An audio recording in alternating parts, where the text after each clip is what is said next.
1 week ago, Reality Check told you about one reason why the Republican presidential nomination is far from locked up. But at least one blogger says Ben got it wrong. Did he? The answer in a Reality Check, reply all.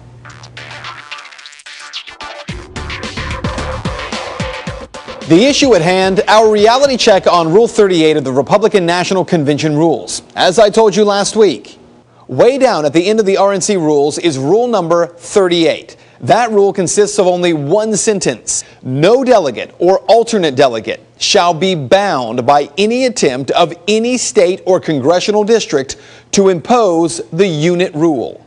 So what is the unit rule? Well, that rule requires that all delegates from one state or congressional district are required or bound to vote as a unit. After that story aired, a blog post titled "Urgent, Ben Swann and Matt Larson are wrong about Rule 38 and delegates being unbound based on RNC rules." Now, the author here does a good job of raising some very valid points. At the heart of his argument, the states get around this rule by not binding the entire group of delegates. They always have at least one delegate unbound, and it's usually 3 unbound delegates. So they are not enforcing a unit rule in any way. Therefore, Rule 38 does not apply to the argument. And that is true. For instance, in Ohio, we have 66 delegates, and they are bound delegates. But of those 66, there are 3 RNC delegates who have the freedom to vote however they choose. Therefore, the blogger correctly states that this allows the RNC to get around the unit rule. But the blogger may not be entirely correct. I stand by our argument that it very well may be that none of the delegates, when they reach the Republican National Convention, are actually bound. And it isn't just our theory. An extensive article at fairvote.org has taken a very close look at this issue. And the truly important issue is this. The author states that the RNC rules provision on the unit rule make it clear that delegates are not bound to vote according to how most delegates from their state are voting. They go on to say delegates can vote according to their own judgment and conscience. So, what is all of this based on? Actually, it's not our interpretation of the RNC rules or fairvote.org's interpretation. It is the interpretation of the RNC Legal Counsel. In 2008, this issue came up. It was actually in Utah, where a delegate did not want to join with the rest of the state and vote for John McCain, and instead demanded that his vote be cast for Mitt Romney.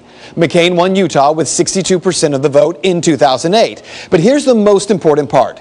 In that delegate's fight to cast a dissenting vote was this statement over the specific issue.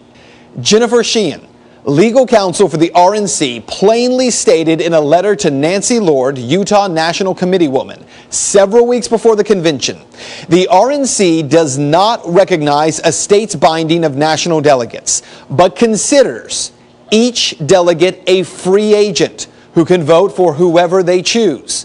And the National Convention allows delegates to vote for the individual of their choice, regardless of whether the person's name is officially placed into nomination or not. And that statement is about as clear as it gets. The delegate process was actually designed to entrust a group of voters with the power to override the popular vote in each state in order to ensure that the best candidate is chosen. Now, keep in mind, the Republican and the Democratic parties are not government agencies. They're private organizations, more like clubs. So voting within a party is not bound by election law. And that's what you need to know. The national media isn't telling you something very important. This past weekend, Congressman Ron Paul swept the delegates in 2 states, in Nevada and in Maine. At this point, all the delegate momentum appears to be on his side. So, much of what we've been telling you for months has now finally been mentioned by several national outlets. Bloomberg Business, U.S. News & World Report, even radio host Mark Levin this week have finally started to hint at the idea that, well, maybe Tampa isn't going to be inevitable after all. Stay tuned. And that is Reality Check. If you'd like to make your voice heard on this story, head over to Ben's Facebook page. You can find it by searching Ben Swann, WXIX.